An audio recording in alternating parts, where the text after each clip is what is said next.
할렐루야. 옆에 사람과 인사합시다. 사랑합니다. 축복합니다. 할렐루야. 욥기서 30장 말씀 함께 나누겠습니다. 이 말씀이 우리에게 큰 도전들이 되고 이 세대 가운데 믿음으로 살 돛대가 되기를 소망합니다. 자, 30장 1절에서 보면 그러나 이제는 나보다 젊은 자들이 나를 기롱하는구나. 그들의 아비들은 나의 보기에 나의 양떼 지키는 개 중에도 둘만하지 못한 자니라 했습니다. 자, 이 말은 무슨 말이냐면 나를 누가 놀리고 나를 비천하다고 나를 비웃는 사람이 있는데 그 사람들이 나의 종과 같았고 심지어는 그의 아비가 내가 기르는 개보다 못한 존재였다. 그러니까 원래는 그의 아비들이 나의 종보다 훨씬 못한 존재였는데 그 아비의 자식들이 나를 놀린다. 그러니까 나는 그럼 얼마나 지금 못난 존재가 되어버렸느냐, 나는 얼마나 비천한 상태가 되어버렸느냐, 이제 그런 얘기를 하는 거죠. 나는 너무 비천하다, 나는 너무 비참하다. 얼마나 비참하냐, 내가 개처럼 취급했던 자의 자식이 나를 지금 개처럼 취급하고 있다. 그러니까 그렇게 보면 나는 정말 인생에서 정말 바닥이고 너무 하찮은 존재가 되어버렸다. 사람들이 보기에 나를 그렇게 여기고 나를 비웃는구나, 이제 그런 말을 하는 거예요. 2절 보십시오. 그들은 작년에 기력이 세한 자니 그 손의 힘이 내게 무엇이 유익하랴. 그들은 원래 힘도 없고 능력도 없는 사람들이 그 사람들이 나를 이렇게 비난하는 것은 나는 그보다 훨씬 더 기력도 없고 능력도 없고 힘도 없는 사람이 되어버렸다라는 거야. 욥이 자신의 이 상태가 너무나도 비참하다는 것을 보는 겁니다.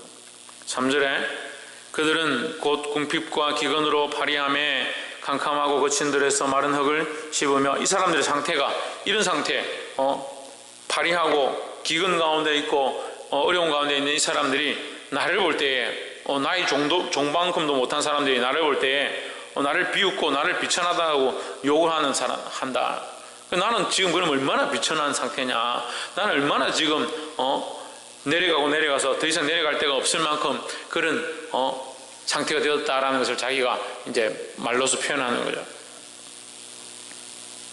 우리 모든 사람들이 우리를 떠나고 모든 상황들이 우리에게 불리하고 모든 상황들이 해결되지 않을 것 같을 때에 우리는 어떻게 해야 되겠습니까? 하나님을 바라보아야 되죠. 근데 그리 안 해도 하나님 안 바라보죠. 그렇게 하지 않아도 조금만 어려워도, 조금만 힘들어도, 조금만 문제가 생겨도, 조금만 이해가 안 돼도 목사님이 왜 이렇게 합니까? 왜 이런 문제를 저한테 이렇게 힘들게 합니까? 이 욥은요, 이런 상황 가운데 정말 말할 수 없는 상황, 자신이 정말 인정해주지 않고 취급도 해주지 않았던 인간들이 자기를 향해서 이제는 너를 취급해주지 않겠다라는 상황이 되어버린 이 비참함, 그들이 배고프고 목마르라서 굶어 죽을 수밖에 없는 그런 비참한 인생 가운데 있던 그 사람들에게 오히려 손가락질 받는 그런 자신을 보면서 너무나도 괴로웠어요. 하지만 욥은 여전히 누구를 바라보느냐? 여전히 하나님을 바라보고 있음을 신앙으로 고백하고 있다는 거예요. 그러니까 우리는 환경에 너무 좌우되는 거예요. 환경이 너무 좌지우지하는 거예요.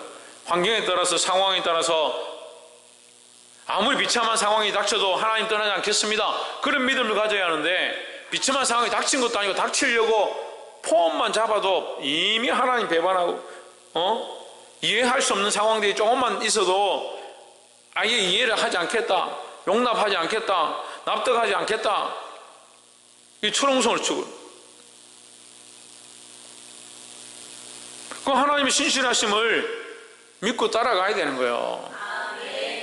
지금 욥 앞에는 아무것도 안 보이죠? 이 답답한 상황들밖에 보이지 않죠? 자기의 비참한 그 상황들밖에 보이지 않죠? 그런데 여전히 누구를 바라보냐? 하나님을 바라보는 거예요.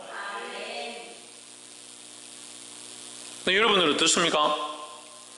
상황이 좋지 않고 환경이 답답하고 많은 사람들이 여러분들을 업신여기고 개처럼 취급해가지고 지금 시험에 들어있고 방황하고 있고 하나님과의 관계가 멀어져 있습니까? 제가 여러분들 그렇게 취급했습니까? 근데 반응은 항상 그래요. 목사님이 아주 막 비천하게 취급한 것처럼 생각하고 하나님이 우리를 굉장히 어렵게 만들고 계신 것처럼 생각하고, 그거 우리는 욥의 10분의 1도 안 된다고 지금 욥기 1장부터 이제 30장까지 왔는데 30장까지 계속 보면서 뭘 깨닫냐? 우리는 욥의 10분의 1도 안 되는구나. 그 욥을 본받아야겠구나. 욥이 예수 그리스도의 모양이고 예수 그리스도의 표상이고 예수 그리스도를 닮은 모양을 욥이 가지고 있는데 우리가 욥을 닮아야겠구나. 그렇게 하면서도 조금만 어려움이 닥치면 뭐 하기 시작하냐? 엄만 거 불평하기 시작. 조금만 어려움이 닥치면 믿음은 어디 갔는지, 환난과 핍박은 잘 보여요. 어렵고 비참한 건 잘 보여요. 차별받는 것 같은 느낌은 잘 발견해요. 왜 나에게만 이런 문제가 생길까? 그런 건 잘 찾아내요. 왜 나는 이런 일을 해야 되지? 나는 왜 이것을 참아야 되지? 그런 건 어떻게 그렇게 잘 찾노? 참 제주도 좋아. 제주도 좋아. 신이요, 제주도 좋아요. 근데 하나님의 신실하심, 여전히 변치 않으심, 늘 우리와 함께 하심, 지금도 변치 않고 계시고 변치 않으셨음에 대한 이 신뢰는 어디 갔느냐는 거죠. 하나님 변했습니까? 근데 왜 자꾸 우리는 변해요? 하나님 우리의 수고와 우리의 공로와 우리의 헌신들을 기뻐 받으시고 그것을 하나님의 은혜의 정반에 받으셔서 그 향기를 기쁨으로 받으신 그 하나님 앞에 우리가 왜 우리가 그걸 했습니까? 왜 우리를 이렇게 힘들게 하십니까? 그 하나님 앞에 올라가는 향기의 제단들을 우리 스스로 뒤집어 엎어 기도로 예배로 하나님 앞에 이 아름다운 향기를 올려드려야 될 우리가 실컷 헌신하고 자기 삶을 내어드리고 나서 지나간 세월 뒤에 내가 이걸 왜 이렇게 나 혼자 힘들어야 되고 왜 내가 이걸 해야 되고 자기 스스로 엎어버려요. 우리가 욥처럼 그래요. 욥은 자기가 없지 않았죠. 하나님 바라보고 여전히 있죠. 근데 그의 상황들이 엎어졌죠. 하지만 어떻습니까? 여전히 하나님을 향한 신실함들을 잊지 않고 있다는 거예요. 복이 되기를 주 이름으로 축복합니다. 이 모든 환경 가운데 하나님을 떠나지 않는 여전히 하나님을 신뢰한 욥의 모습을 본받으시기를 주 이름으로 축복합니다. 두 번째는 우리가 17절을 한번 봅시다. 17절, 밤이 되면 내 뼈가 쑤시니 나의 몸에 아픔이 쉬지 아니하는구나. 이제 아프고 온몸이 힘든 그런 상황 가운데 있다. 18절에 하나님의 큰 능력으로 하여 옷이 추하여져서 옷깃처럼 내 몸에 붙었구나. 자, 이 욥의 환난과 고난과 어려움을 욥은 스스로 뭐라고 하냐? 하나님께서 그렇게 하고 계시다. 하나님께서 내게 이 어려움을 주고 계시다라는 이 생각들을 가지고 있는 거예요. 하나님께서 나를 이렇게 힘들게 하신다. 심지어는 하나님이 나를 배반하신 것 같다. 나를 버리신 것 같다. 하나님 나를 힘들게 하신다. 그래서 욥이 하나님을 배반했냐? 배반 안 했어요. 그래, 이게 욥의 신실함인 거예요. 하나님이 나를 버린 것 같고 이 환난을 왜 내가 당하게 되는지 이해할 수 없는데, 심지어는 하나님 내게 입히셨던 옷이 그냥 가죽 껍데기가 되어버린 것처럼 말라 비틀어져서 내가 옷을 입었는데 이 옷이 아니고 내게 그냥 붙어있는 것 같다. 그런데도 나는 하나님을 신뢰하겠다라는 거예요. 19절에 하나님이 나를 진흙 가운데서 던지셨고 나로 티끌과 제같게 하셨구나. 나를 티끌처럼 만드시고 쟤처럼 되게 해버리셨다. 하지만 그래서 나는 하나님 안 믿겠다. 그렇지 않은 거죠. 여전히 욥은 어떻게 하겠다? 하나님을 신뢰하겠다라는 거예요.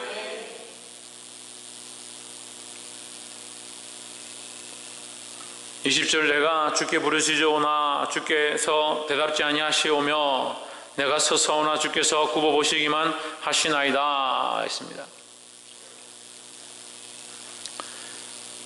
자, 여러분 성경과 조금 다르게 되는데 제 성경에는 내가 주께 부르시오나 주께서 대답지 아니하시오며 내가 서사오나 주께서 나를 돌아보지 아니하시나이다 이렇게 되는데 제 성경에 뭐라고 되어 있냐면 주께서 굽어보시기만 한다. 보기만 하고 있다. 하나님께서 도와주지 않고 보고만 계시다라는 거죠. 자, 욥은 철저하게 이 환난과 고난과 어려운 상황 가운데 하나님 안 계시고 하나님 없는 관계 가운데 문제가 있다 이렇게 보지 않습니다. 욥은 이 환난도 하나님이 주신 것이고 이 환난 중에도 하나님 나와 함께 하시고 내가 살아있는 이것도 하나님의 은혜라는 생각들을 항상 가지고 있는 거예요. 그래서 믿음과 관계없는 분리되어진 가치관과 생각들이 그에게 없는 겁니다. 근데 우리는 어떻습니까? 혼란이 좀 닥치면 믿음하고 확 분리해버려요. 하나님 믿긴 믿는데 하나님 나에게 안 도와주시니까 믿음과 확 분리해버려요. 상황이 어려우면 하나님과 확 분리해버려요. 내가 주께 부르짖으나 주께서 대답지 아니하시오며 하나님 응답 안 해주시고 하나님 내게 대답 안 해주시면 하나님한테도 확 분리되려. 참 대단하죠. 왜 그런 줄 알아요? 자기가 하나님보다 대단하기 때문에요. 자기가 하나님보다 높기 때문에 그래요. 자기가 분리하고 싶으면 분리하고 자기가 원망하고 싶으면 원망하고 자기가 놓고 싶으면 놓는 게 하나님과의 관계라 생각하니까. 하나님 전능하셔서 내가 감히 어찌할 수 없는 거룩한 존재임을 기억해야 되는데 주님께서 나를 구원하지 않고 나를 거기서 건져내지 않고 이 환난을 피해가지 않게 하신다 할지라도 내게 응답하지 않는다 할지라도 내게 때로는 침묵하신다 할지라도 그 하나님이 아니냐? 그렇지 않죠. 근데 응답이 없고 은혜가 없고 기름 부으심이 사라져가고 하나님 함께 하신 게 희미해져가면 하나님 안 계신가? 하나님 없는가? 그런 답답한 신앙이 어디 있습니까? 옆에서 한번 보십시오. 보지 않고 믿는 믿음을 회복합시다. 보이지 않아도 들리지 않아도 볼 수 없어도 응답이 지금 당장 나타나지 않아도 하나님 여전히 살아계심을 믿어야 되는 거예요. 그래서 제 성경에 있는 것처럼 주님께서 여전히 보고만 계시다 이 말 속에 욥의 신앙의 고백이 있는 거예요. 지금 내게 응답은 없지만 주님은 나를 보고 계시다. 보고 계시고 나를 건져주지 않으실 뿐이지 주님은 여전히 계시다라는 신앙 고백을 하는 거죠. 21절에 주께서 돌이켜 내게 잔혹히 하시고 원력으로 나를 핍박하시오며 주님께서 오히려 내게 잔혹하게 하시고 힘있는 손으로 나를 대적하셔서 나를 치신다 할지라도 나는 어떻게 하겠다? 나는 하나님 원망하지 않겠다. 나는 하나님 떠나지 않겠다라는 거죠. 그리고 한 수를 더 뜨는 거죠. 예? 하나님 내게 응답하지 아니하시고 내게 역사하지 않으시고 내게 보여주지 않아도 나는 하나님 안 떠나겠다. 그런데 그 하나님이 보여주지 않는 것뿐만 아니고 나에게 환난을 주시고 나에게 고통을 주시고 나에게 하나님 나를 대적하신다 할지라도 어떻게 하겠다? 하나님을 신뢰하겠다라는 거예요.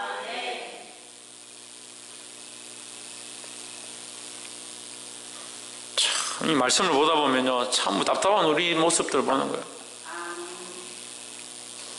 어떻게 믿음이 있다는 사람들이 지금 욥의 비참함 가운데 하나님 떠나지 않겠습니다. 하나님 내게 응답하지 않아도 하나님 떠나지 않겠습니다. 심지어 하나님께서 내게 환난과 고통을 주신다 할지라도 하나님 떠나지 않겠습니다. 그렇게 신앙 고백하는데 환난 고통 없어도 지금이 마음에 안 들어서 하나님 원망하고 지금 상황이 답답해서 하나님 원망하고 내가 이제껏 고생한 거 생각하니까 억울해서 하나님 원망하고 누가 하라 했어요 그렇게? 우리 상급이 이 땅에 있는 거면 사람들 보고 눈치 보고 사람들이 원하는 대로 목사님이 원하는 대로 그렇게 해야 되지. 우리 상급이 이 땅에 있어요? 하나님 나라에서 하나님 주실 것들을 바라보고 있는 거잖아요. 볼 수 있기를 주의 이름으로 축복합니다. 마지막 세 번째로 25절 고생의 날 보내는 자를 위하여 내가 울지 아니하였는가 빈궁한 자를 위하여 내 마음에 근심하지 아니하였는가 26절 내가 복을 바랐더니 화가 왔고 광명을 기다렸더니 흑암이 왔구나 했습니다. 그 욥의 행한 것과 반대다. 내가 선을 행했는데 악한 게 되었고 내가 복을 끼치고자 했지만 화가 왔다. 내가 열심히 노력했고 하나님 앞에 더 주님의 뜻을 바라보았는데 내게 온 것은 이 반대의 일들이 왔다. 27절 내 마음이 들끓어 고요함이 없구나. 환난 날이 내게 임하였구나. 28절 보십시오. 나는 햇볕에 쐬지 않고 검어진 살을 가지고 걸으며 공회 중에 서서 도움을 부르짖고 있느니라 했습니다. 다시 26절 한번 봅시다. 고생의 날 보내는 자를 위하여 내가 울지 아니하였는가? 빈곤한 자를 위하여 내 마음에 근심하지 아니하였는가? 그러니까 내가 행한 것과 반대, 내가 행한 것과 반대, 내가 기도한 것과 반대, 내가 바랐던 것들과 반대가 되었다. 그럴지라도 하나님을 신뢰하겠다라는 거예요. 그럴지라도 하나님을 믿고 하나님을 원망하지 않겠다라는 거죠. 우리는 우리의 뜻이 이루어지길 바랄 때가 많이 있어요. 우리의 기도의 모양들이 우리의 뜻, 내가 바라는 거, 그것이 이루어지길 바란다. 그게 안 이루어지면 하나님 아니에요? 우리가 기도하는 바가 안 이루어지면 하나님 아니에요? 여기 어려움이 닥치면 하나님 아니에요? 여기 환난이 닥치면 하나님 아니에요?